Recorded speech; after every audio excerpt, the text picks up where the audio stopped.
Blade! One of the pre-MCU masterpieces from the superhero genre. And I do mean masterpiece. A schlocky masterpiece, but still. Now, because some of my demographic is certainly well below the 18 mark, I do want to go ahead and just point out that this was the pre-MCU era for superhero movies. Blood was way more common depending on which superhero was being adapted. The Spawn movie is also something I'd like to take a look at someday. And the lighthearted, jokey tone wasn't nearly as consistent as you'd see now due to the influence of what Marvel has done. But it does also mean a lot of the times the concepts, visuals weren't as well polished as you'd get from the best of the Marvel movies, and occasionally even the marketing would just descend into, well, look at Blade's poster.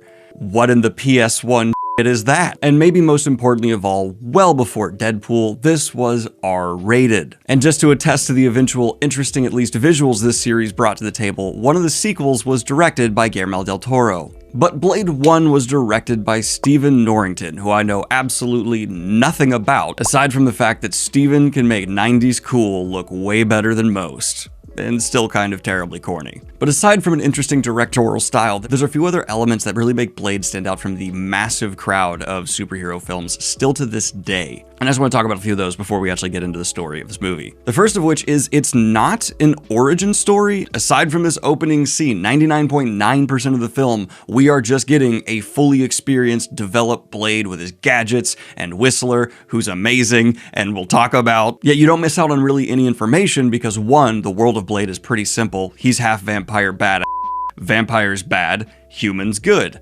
Fight. I really wish more superhero movies would handle their origin stories like this. I'm tired of the over-the-top, dramatic, parents gonna die awful thing. Iron Man and a few others did it exceptionally well. It doesn't need to continually be done. Fortunately though, all of this is topped off with one of the most interesting superhero performances of all time in my opinion from Wesley Snipes as Blade. Blade, 80% of the time in this movie, is a quiet, cool, calculated, uber badass with incredible kicking skills. He utilizes the tools at his disposal to just tear through the bad guys. But then every now and then, he just does something wildly out of character and adorable and charming. And I can't help but love the slight angle to Blade that Wesley Snipes has put in there that is so over the top and somehow so endearing. Of course, this isn't something I would consider like high thoughtful cinema, but I will say that I genuinely do believe this movie knows exactly what it is, a schlocky good time, and it executes that concept so well. It ends up being one of my personal favorite, just fun popcorn movies of all time. Hey you guys, it's Kayla. Don't mind me swooping on in here for a quick ad spot. But seriously, just hear me out. Daniel and I have partnered with Galaxy Lamps before, and for good reason. Galaxy Lamps and projectors use high-resolution NASA satellite imagery, as well as 360-degree rotating projection to give you the best galactic experience. We had bought a cheap knockoff before receiving our Galaxy Lamp, and trust me, there wasn't a comparison. They don't emit any heat, so you don't need to worry about warping any of your furniture, and they have a smart app that lets you control the brightness, the rotation speed, set timers and schedules, and pick your favorite colors. Best of all, Galaxy Lamps has a 30-day warranty, which means if you don't like it, you can send it back no problems. So click that link in the description down below, and don't forget to use code DanielGreen to get 15% off your purchase. But kicking off the movie, Blade itself starts with, as I mentioned, a quick scene establishing where Blade come from, giving his origin and the amount of time it'll take you to heat up your popcorn. And here we see his mother has been attacked by a vampire. She dies after giving birth to her baby, our little dearest Blade. We then get are establishing shots for the city Blade takes place within, and it's supposed to be New Orleans. I've been to New Orleans. That's not really communicated very well in my opinion, though I want to give a lot of props to whoever was in charge of like the general set design when they were out in the street, because they were clearly told like make it look dirty, make it look like there's always like litter on the ground, and so they took about $5, went to where you can get newspapers and then just started scattering newspapers throughout the streets. This is not only the windiest movie I've ever seen in the superhero genre, but it is also the paperiest. It's so obnoxious once you notice it, but then it gets to a point of absurdity. But the main narrative kicks off with us being introduced to two strangers. There is a man whose character is established so well in the first official line of dialogue in Blade, and I'll just let you hear what he has to say. What you got down there, little man? Oh, that's my heat seeker. I'll bet it is. Yes, the first lines of Blade are, "What you got down there, little man? That's my heat seeker." That's the movie we're getting into, y'all. Buckle your seatbelts. Also, his little squeal of my favorite thing ever. But this mysterious woman is leading this man to a surprise. And I know what you're thinking. You would probably not be willing to go into a meatpacking plant / slaughterhouse with a stranger, but you have to remember, she's hot, and he has a heat seeker. Oh, that's my heat seeker. But as they push deeper into this slaughterhouse / meatpacking plant, even more red flags begin to arise because many of the workers seem oddly stiff. And then, let me know if you catch how subtly this happens. There's actually a human body very carefully placed in the scene. My guy, if you see a dead body being carted through a room, leave! Leave immediately! Approaching the back of the slaughterhouse, the beat begins to rise, and we see the surprise itself is a 90s rave. The best era of raves. The one-time 90s fashion really worked. I just noticed something I never noticed before. When the girl hands the guy her coat to take care of, he takes it and throws it on the ground. And I just gotta say, at this point, whatever happens to this guy, he kinda deserves it. That's a move. But the heat seeker loses track of the woman, and he starts getting stared at and noticing more and more spoopy stuff around him. But then the drop hits. And I'm not talking about the beat, I'm talking about blood. Because a sprinkler system above begins slowly dripping down bits of blood on our little heat seeker. He then takes a little bit of a taste of what hit him in the head. And by the way, if you're in a slaughterhouse and fluid gets on you in the middle of a rave, don't taste that. I'm just gonna put that out there. I think that's good advice in general. But he looks up onto the sprinklers just as the DJ reveals the sign behind him that says bloodbath, and then the sprinkler system turns on, bathing the vampires around them in blood. This is the blood rave. The greatest opening to any superhero movie ever. Now we have wet, blood-soaked vampire bodies writhing on top of each other as the heat seeker begins to freak out. Finally realizing what's happening, seeing fangs and hisses, he gets knocked down to the ground and starts getting trampled on. The guy is in bad shape. He just barely manages to crawl away from the crowd of vampires, but he crawls into some very clean black shoes. Some people seem to have noticed who's arrived, but we have one really excited clapping vampire who's just like, "Good job, guys. We had a really good blood rave there for a moment. Well done, Steve. You got extra bloody." But a silence settles over the crowd as the heat seeker looks up and gazes upon Blade. And you gotta notice the fashion choices here. He's wearing all black leather with shades and guns hanging all over him.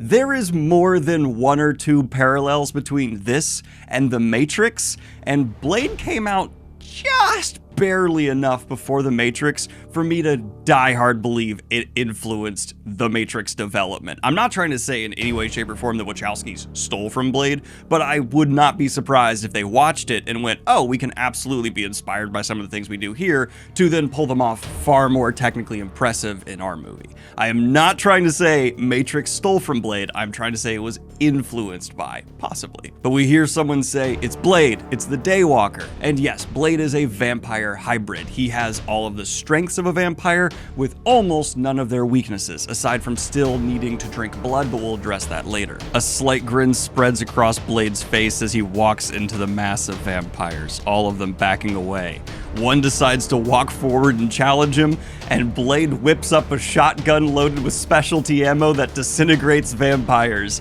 And here's where you must realize our introduction to Blade as a superhero is basically just him commencing a slaughter.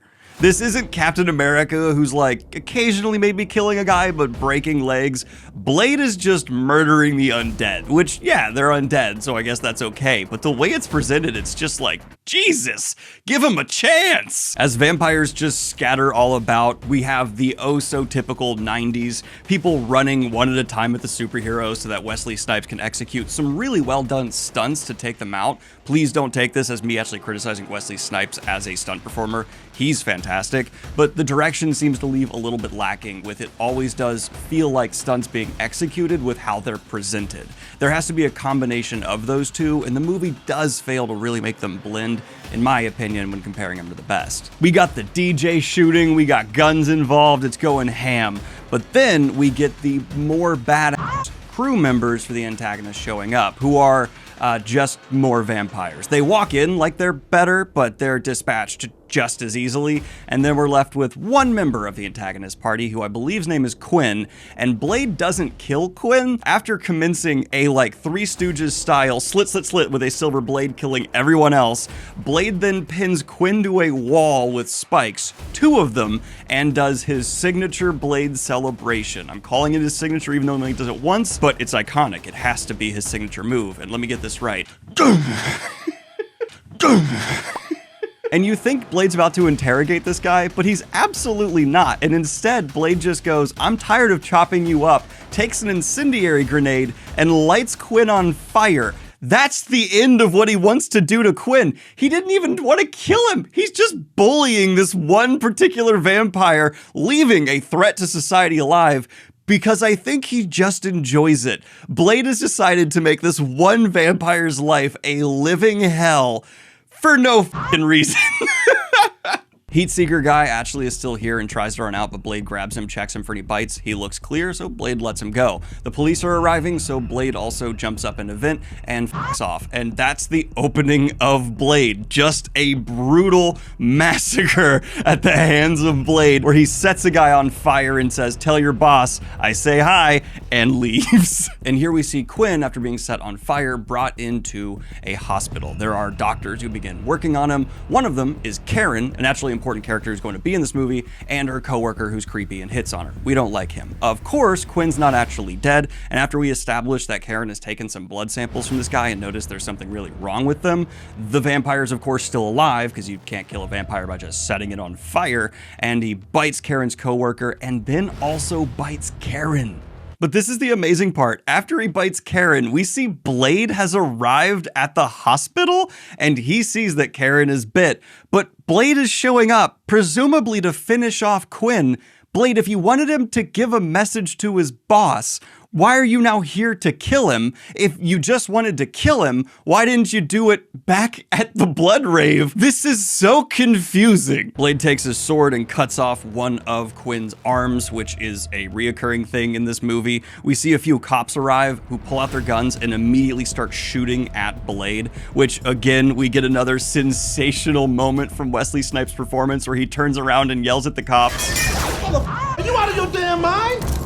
And I love that this is said so aggressively by Wesley Snipes. The police just run. They're like, oh, I guess we are. Blade then looks down at Karen, and a woman in a hospital after being bit by a vampire bleeding out reminds him of his mother, I presume, even though I don't think he could remember that. So he decides to save Karen. He picks her on up, runs to a window because they're high up in a hospital, and he throws her across a giant gap between 2 buildings, just like another movie did, before he then jumps as well. More police arrive, and they just start shooting at the possibly occupied building across the street, which at first I was like, cops might actually do that because just cops. But then I remembered, oh yeah, it's established in this world, cops are under the thumb of vampires as well, so they probably know who Blade is and they're just gonna shoot at him anyway. So it works on multiple levels is what I'm trying to say. Blade then takes Karen back to his hideout, where we are introduced to his companion and maybe the greatest character of this film, Whistler, played by Chris Christopherson. Whistler is an old gruff man who found Blade as a child feeding off of like small animals and decided to take him in and raise him as his own to be his own super badass vampire killer. Did Whistler technically create his own super child soldier? Don't talk about it. We then cut to a meeting at a vampire council. Just know it's a vampire council. You don't need to know anything else aside from that because the movie doesn't think you need to know anything else aside from that. But this vampire council is intruded upon by our main antagonist with the most 90s badass name ever uttered, Deacon Frost. And what does Deacon Frost look like? It's like if you took one of the Jonas Brothers and mixed him with Hot Topic. And this entire scene is just really here to be like, oh yeah, Deacon Frost is the rebel vampire. These ones are all pure, which means they were born vampires, which I guess means vampires can ejaculate. Okay. And Deacon Frost was turned, which means he has like scars on him and stuff that were there before he turned into a vampire, so he's not elevated. We get Blade going to a pawn shop, and this pawn shop broker is quite important to Blade, but he's not very important in the movie because this is the only scene he's in. Though we do get how Blade funds his operation, which is a good detail, and apparently he robs a bunch of bodies of the vampires he's been killing and just pawns off their valuables, and that makes complete sense. We see Karen awake though, and she walks through the Blade facility, seeing some things that are clearly important to Blade, like his mother's ID, which I guess then would how he kind of drew a parallel between like, oh, this woman bleeding out, my mom bleeding out. And finally, Karen walks downstairs and watches Whistler give Blade an injection. This establishes how exactly he is able to not need to drink blood. It's through this super serum that like satisfies the urge, though he's needing more and more of it. So it's a ticking clock element. Does this ever come up again in future movies? Nope. But Blade takes Karen off back to her own apartment, and we get another cutaway to Deacon, who is like downloading files from the old vampiric archives. And get this is amazing. He's so bad that when someone from the Vampiric Council comes in and starts questioning him, this is how cool he is. Deacon Frost doesn't even take out his headphones. Because the polite thing to do would be to take the headphones out and be like, oh yeah, what's going on? But you see Deacon just cranks that volume. Damn it, Frost! I'm talking to you! But then I actually want to give some credit to the performance of Deacon Frost, because the concept of the character is obviously over the top and a bit corny, but after this slap, the actor behind him, whose name I don't know, he actually does a really good job of like invading this council member's space and just kind of getting too close, which is one of my favorite things a villain can do, is just like be right here and be like, hi, I'm the bad guy.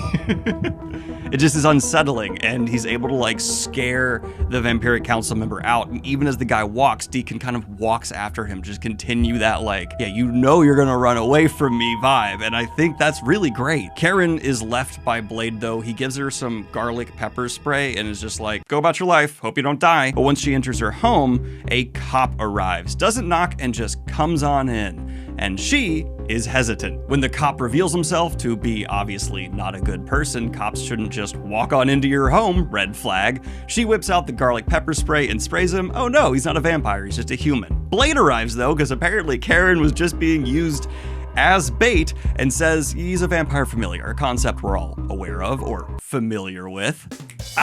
The best part though, Blade doesn't keep the cop in her apartment like away from the public. He drags this cop down to the cop's cruiser in broad daylight and keeps interrogating the cop on the street, just beating the piss out of him. And Karen's looking around like, holy Blade don't care. And we see the cop is actually doing some blood runs for the vampires as well. They let the cop go though, because I guess Blade's just not gonna kill this dude in public. Beating up a cop in public, fine. Killing a cop in public, maybe a bit too much heat. They did get a bit of information of where exactly the cop was taking that blood though, and this allows Blade and Karen to go to their next important point. They cut through another vampire club and they enter a basement that has the vampire archives. During this time, we cut away to seeing Deacon Frost, who, I'm not one to talk, I'm not in shape, but Deacon Frost, I thought all vampires were just jacked. He just seems like your average dude, which no body shaming, that's totally fine, but it was just kind of shocking to be like, oh, okay.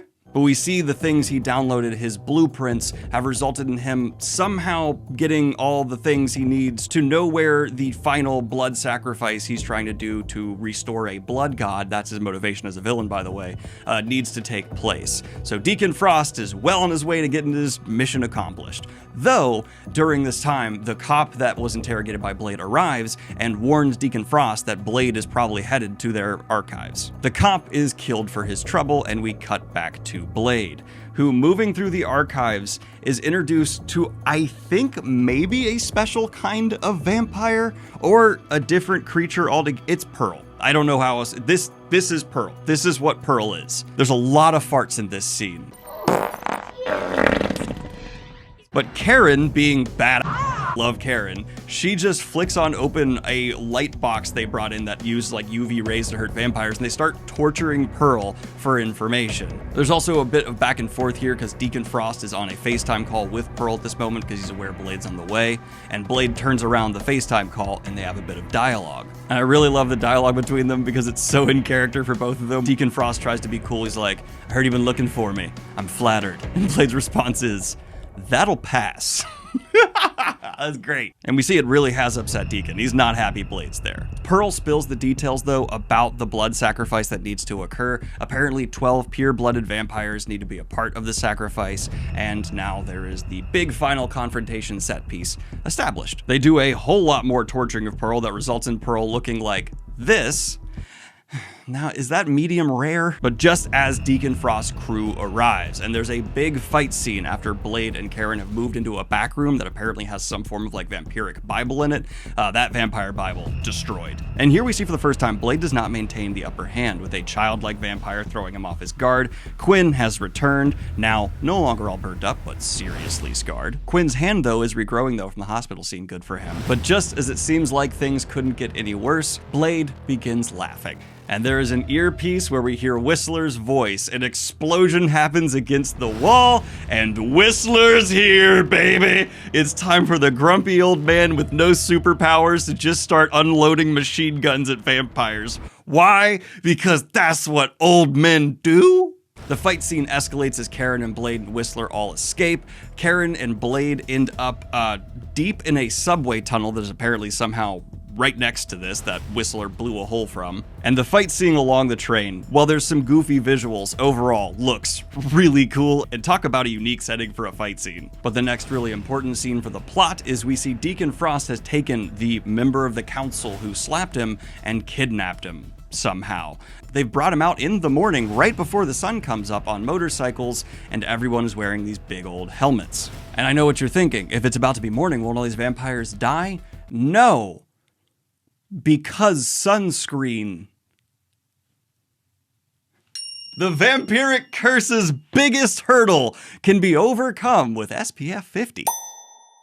But Deacon Frost rips out the Vampire Council member's fangs and then puts on a motorcycle helmet with a shade, because I assume the sunscreen is not necessarily enough on its own. Then we watch the Vampire Council member just totally burst into flame and just be consumed by it. Karen, though, is maintaining her own agency in this plotline, and apparently she's been working on some kind of formula that will be bad for vampires, and with her background as being a blood doctor, I guess it makes sense that she could whip something up. It's a little ridiculous, but it's essentially just like a potion that if you inject vampires with it, we'll keep that a surprise for when it's done. But we randomly cut to Blade outside, where Deacon Frost, covered in sunscreen still, has taken a little girl hostage, and he has a standoff with Blade, where he's trying to be like, Blade, I think you're awesome. We've been like set up to fight for so long. But apparently when the blood god returns, it'll allow vampires to be like a daywalker, get rid of a lot of the weaknesses that vampires have, and that's why Deacon Frost really wants it. But this descends into a typical vampire back and forth with the hero, where Deacon Frost is like, these humans are so pathetic and gross. They're less than us. Come on, they're cattle. Blade sees through this, and he knows that a part of the sacrifice, he needs a daywalker, so Deacon needs him. And so yeah, Blade's like, right there. But we see that like the consequence of the blood god is that like everyone caught in the wake of the blood god will be turned into vampires. It'll be so good for vampires. It'll just make a vampire plague consume the... Don't you need there to be like way more humans than vampires for you all to survive? Won't this cause an economic collapse within the vampire blood community? I'm a little confused, but okay. I seriously don't think the blood god's going to get rid of the blood feeding part of being a vampire, right? And then as Deacon Frost lays another insult against Blade while holding this child right against him, amazing characterization for Blade moment. Blade pulls out his pistol, risking shooting the child, and opens fire on Deacon Frost and the child. Bullet time happens. Now, not nearly as impressively as it's done in The Matrix with all the cameras and the super high frame rates, but we see Deacon Frost in bullet time move away from the bullet, throw the child into traffic, and I know what you're thinking, Blade's gonna go catch that kid. No, he looks at the kid, but then continues shooting at Deacon Frost. Then he goes and saves the child from being hit by a bus. You know, priorities. We cut back to Karen and Whistler having a conversation. It's also been established earlier that Karen is quite possibly succumbing to the vampire virus still, and Whistler essentially like apologizes, and she's like, you're acting like I'm already dead, and he just doesn't respond. But the big moment here is while Blade is still out, Deacon Frost and his crew arrive. They are able to subdue Karen and Whistler because, you know, they are not super bad vampires. And Karen is taken hostage. When Blade arrives back at his facility, he sees Whistler has been bit and is far too deep into the transformation of becoming a vampire to be saved. So Whistler asks Blade to kill him, but Blade can't bring himself to do it. So handing him his pistol, Blade begins to walk away, and we hear the crack of a gun as Whistler kills himself. It is genuinely an emotional, resonant moment in this movie. The father-son dynamic that's been set up between Whistler and Blade is one of the few actually like emotionally successful developments of the whole film, and so it really, really works. It's entirely undercut by the fact that in the next movie, despite Whistler shooting himself in the head and we seeing a limp hand fall, he's just alive. They kind of justify it by just having Blade go to Russia and find him in a tank? Blade then goes through a meditation and suit-up montage, burning some incense. It's real bad, and we see Deacon Frost is trying to intimidate Karen, talking about how the blood god's gonna be back, blah, blah, blah, blah, blah. But Karen is able to kind of actually insult him by being like, I see that scar on you. You're not a pure vampire. You've been turned. I think you suck. But from here, the last major Matrix parallel begins, because Blade arrives at Deacon Frost's facility, and the way he comes in, granted it's not a slow-mo walk through a metal detector, but he arrives on a vehicle and then like has a bunch of like super badass shootout, concrete falling everywhere, and just establishing what type of moral code Blade goes by. There's a human familiar cop who's begging Blade not to shoot him, and Blade just walks up and pops him. Just boom! Next kill. But he ascends up an elevator, and he then takes Karen's injections and stabs them into the vampires. And how they die. You know when you're blowing bubble with like bubble gum and it just kind of keeps inflating? Imagine if you did that with like a zit. That, Karen, it's not more efficient, but in terms of psychological warfare, I think you'd made something real beautiful right there. Blade continues on into Deacon Frost's bedroom, which has been evacuated apparently, and he looks at a computer and sees all of the architecture we saw that Deacon Frost has been finding and setting up for his big sacrifice, which is all apparently in New Orleans here. But the bed, that's this little like super modern coffin bed, again, set design, sensational. It opens, and the same woman we saw walking behind Deacon Frost from before comes out from the bed, and Blade recognizes her, because it's his mother. Deacon Frost has Blade's mom as one of his vampire associate women he sleeps with. Deacon Frost then comes into the room, tases Blade down to the ground, and reveals the fact that I'm the one who turned your mom. I'm the one responsible for you being a daywalker. I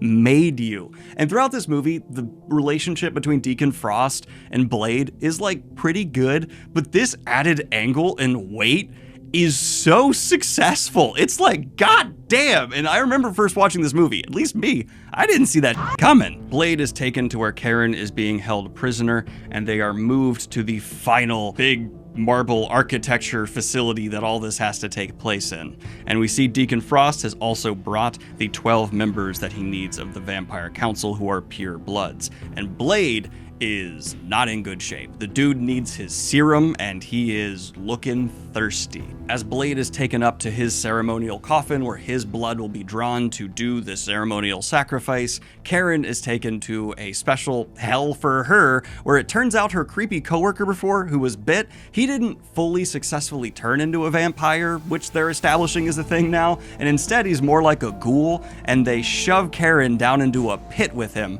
where she then is able to escape, but it's an inconvenience for Karen for a while. That's her sentence by Deacon Frost. But when Blade is put into this coffin, his mother kinda tries to seduce him. It is such a hard left turn in terms of tone, but she's touching his lips and chest and just so stop. Oh my God, stop. If your son is Wesley Snipes as Blade, don't kiss him on the lips. That's weird. The coffin is closed on Blade though, and we watch as the 12 pure vampires are set up down below. All over Blade's body, he is punctured by spikes, and his blood begins flowing down. We see Karen manage to escape her pit as the sky above has cloud rolls in. Karen comes to Blade's coffin just as we see some turmoil down below. Blade is removed from the coffin though by Karen, and a nearly incapacitated Blade is unable to get up to fight, so Karen allows Blade to drink her blood. But one final drop comes from above and lands on Deacon Frost's head. Blade then has a fight with his mother as electricity begins shooting down below into the pure blood vampires.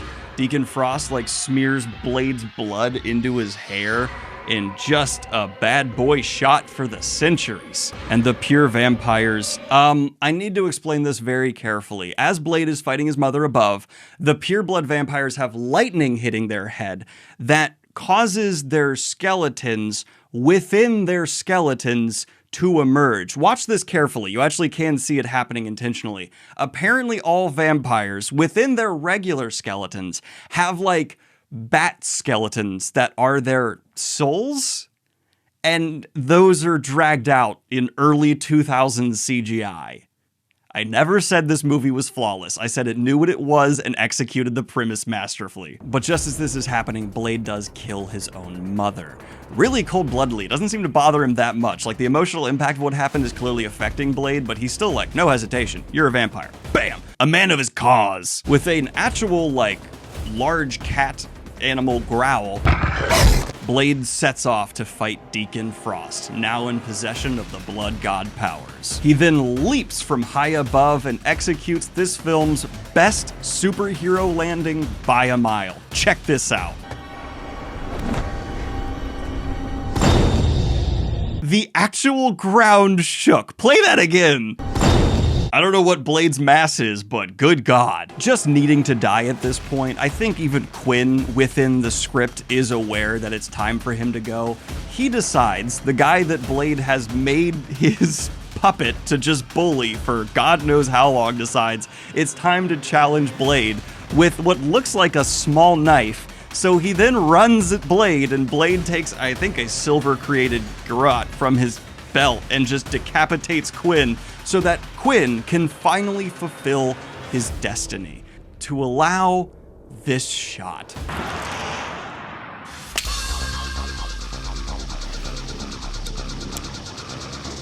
You're goddamn right you just saw that wrong. We just had CGI shades fly through the air and be caught to allow the beat to drop. And I can't think of anything that was cooler than that. That is just shades. It's time for Blood Rave Round 2, Marvel ain't got on what Blade was pulling off in the early 2000s. Iron Man has never done anything as cool as tearing off one man's throat and throwing it in another's face. If Blade had done that to Thanos, the snap would have never occurred. I'm just saying. Also, big shout out to Wesley Snipes' kicks throughout this sequence. The man is a kicking master. And there's even one sequence here where one of Deacon Frost's men tries kicking at Blade. Blade kicks back at him, and they're both out of reach of each other. But I think the message to the viewer here is they both respect each other's kicks so much, they both do a couple more kicks. And notably, Blade doesn't kill that vampire, he just like throws him into a wall. I think the way to survive conflict with Blade is to show him you're a great high kicker. And Blade will be like, all right, you get to live. That was a really good kick, bro. After the men are dispatched, we see Deacon Frost is in the middle of the chamber, and it's time for him and Blade to have their showdown. And he's trying to challenge Blade with a sword, which, Deacon, I understand you have blood god powers now, but do blood god powers inherently come with sword training? I genuinely don't know. I'm just asking the important questions. I would assume not. And the movie seems to agree with me because Blade actually does outmatch Deacon Frost with a sword and manage to cut him in two. But then we see the blood god powers on full display because Deacon Frost's two halves of his body seal back together. And it looks terrible from CGI, but I don't mind because it's so cool from a concept perspective. So Blade seems to be in big trouble, and yes, Deacon Frost is just able to absolutely put up a good fight against Blade. It actually kind of goes back and forth for a while, but the solution to Deacon Frost's blood god powers reveals itself through the mind of Karen's invention. Because Blade takes his pouch of vials that Karen gave him and starts sending them into Deacon Frost's body. And apparently the true power of the blood god is that it doesn't take one vial to make you explode, it takes many, and then one fabulously kicked into your head. I just love that Blade had to get one more kick in. And it's the best kick of the movie. And with that final shot to the head, Deacon Frost begins inflating and explodes. And I'm going to go back here a minute to defend Blade because I have seen one line of dialogue get so much, and it wasn't until this most recent viewing that I was like, why is everyone giving this line of dialogue crap? This actually makes complete sense. Before Blade sends the final vial into Deacon Frost, he looks at him and says, "Some motherfucker always trying to ice skate uphill." People say that doesn't make sense. That makes perfect sense in the context of this scene. Blade is saying, you trying to beat me is equivalent to someone doing a impossible task. You can't ice skate uphill very easily. That is not something that most people can do. And so Blade is, yes, through some very weird dialogue, saying, you can't beat me because that's like trying to ice skate uphill. It's not nonsensical like I've seen a lot of people claim it is. And in fact, I would say it's in line with the Blade that... Are you out of your damn mind? So Blade is a violent type, but I like to think he also just gets really excited deep down, and he has to like have these moments of like, line, let's go. Him and Karen walk out into the sunlight. I know what you're thinking. Isn't Karen still turning into a vampire? I guess not. And she then tells Blade that she can work on a cure for him, but he says no, instead make this serum that makes vampires explode better. Blade, I get that you don't personally want to be cured because you have this war to fight. But wouldn't a cure for vampirism be very useful for you to... You know what? Never mind. I'm not going to question the ways of the man who just successfully took down a fully summoned blood god. That is impressive. But we do have a pre-credit stinger, because it's not a post-credit stinger, this isn't post-MCU, where we see Blade is in Moscow, and yes, the vampires have been speaking Russian throughout this movie, so it's like, oh, okay, he's going for something big here. And we see a vampire in the snow about to turn a woman or feed on her, something awful, and Blade shows up to stop him. Does that mean anything? They use it as an excuse in the second film to be like, he's there because Whistler's there, but if that makes zero sense to you, yep. But that is Blade, one of my favorite bad movies of all time. I wouldn't even call it bad. I would just say it's a very self-aware, borderline comedy action schlock masterclass in how to let your lead performer play to their strengths, how to embrace some of the goofier aspects of the lore in the world you're working with, but still execute a story that has some surprising moments of heart, some well fleshed out characters. They never reduce Karen to being a love interest. Instead, she's someone who's using her mind to contribute to a fight that she's been dragged into, and she maintains this kind of like, yeah, I'll help you guys, but I hate that this is the situation I'm in attitude. Like it's better done than I would even maintain well over half of the MCU. I would say even better than 2/3 of the MCU in terms of it being an enjoyable viewing experience. And that's what I look for in movies every now and then. Let me know what you think of Blade in the comments down below. Should I do Blade 2 and 3? One of which, yes, as I said before, is directed by freaking Guillermo del Toro. And which of the Blade trilogy is your favorite? I'm very partial to the first for just obvious reasons. Like and subscribe if you have not already, and hit the Patreon if you want to support what I do here. Have a good one, y'all. Peace.